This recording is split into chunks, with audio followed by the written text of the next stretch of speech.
Well, we are very close. Just a commercial message. We will have Mass tomorrow morning on Friday because it's the 24th, and it's not the vigil or Christmas Eve until the evening. So we do have Mass tomorrow morning.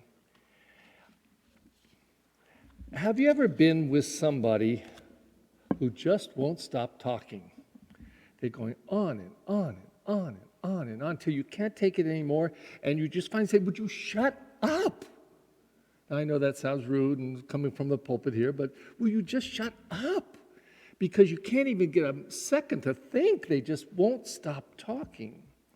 Well, this scripture today is fascinating and wonderful.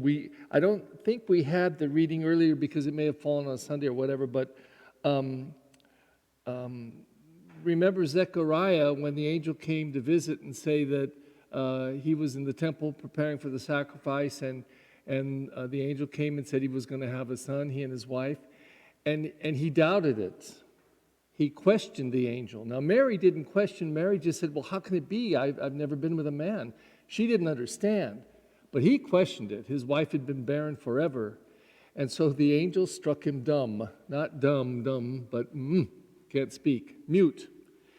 And so he left the temple, and his wife, Elizabeth, knew something extraordinary had happened to him. She could see in his face, but also he couldn't speak.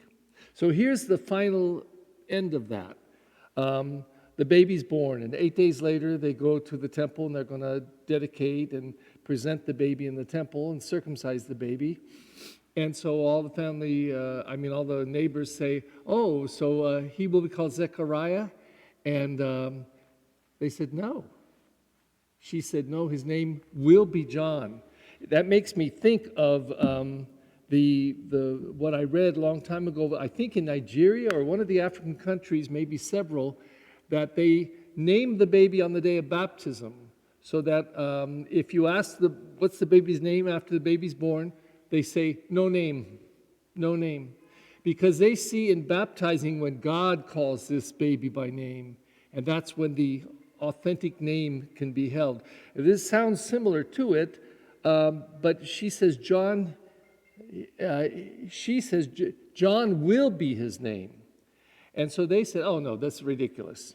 You heard it. You heard me say it. Nobody in your family's named John." So they just bypass her. Can you imagine? What if you were that Elizabeth or the mother, and they just walked right past you and went over to the husband? "What's his name going to be?" So he writes down John. And then his mouth is opened and he was able to speak. And everybody's astonished. But what I want to focus on is the moment that his mouth was shut up by the angel until this 8 days after the circumcision, he was mute. He couldn't speak. You didn't have to say, "Zechariah, would you shut up?" He couldn't speak. So there was silence. And what I think that silence provided for Zechariah was this inner space I call the poverty inside. You see, if we're always full, our mouth is always going, our mind is always working, we're always saying or doing something, there's no room. Or if we're full of whatever, people are full of all kinds of things. They can be full of themselves. They can be full of nonsense. They can be full of too many desires, always looking for something to have. Well, then how does God get into that? How can God get into a mind or heart or mouth that is always going? And so the wisdom of the church has always been you have to have some silent time.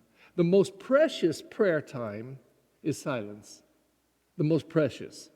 Just to sit in the presence of God and zip it. Not be reading. Those are all good. But the most precious time is when we make space for God.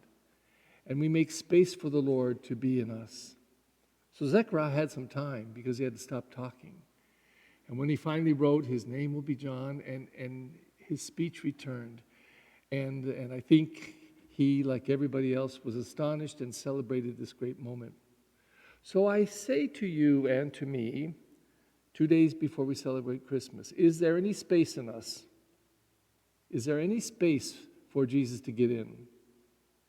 And if he gets into us, like the opening prayer said, make his dwelling place within us, what does that mean? We're celebrating Posadas right now, and one of the things about posadas is they keep knocking at the door. Can we get in there? We need to get in there. My wife's going to have a baby. Nope, no room. Close the door. No room. And it's possible, even with all of our prayers and rosaries and all of our activity, that we're closing the door. And Jesus is maybe just saying, let me into the inner space where you're not overthinking, where you're not overspeaking or overpraying. Just let me in. And what will happen if Jesus really gets in? What could happen?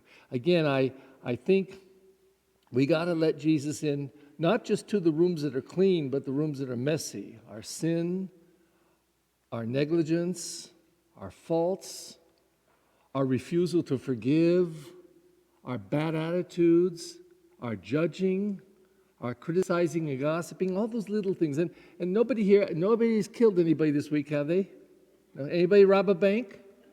No, we're not bad people, but we can be overoccupied people and people that aren't making room for the Lord. And that's, I think, what these scriptures invite us to do today. Make room for the Lord so he can get in and make his dwelling place within us. Please stand. As we look forward to celebrating the coming of the infant Jesus, we join our hearts in prayer and present our petitions to the Father.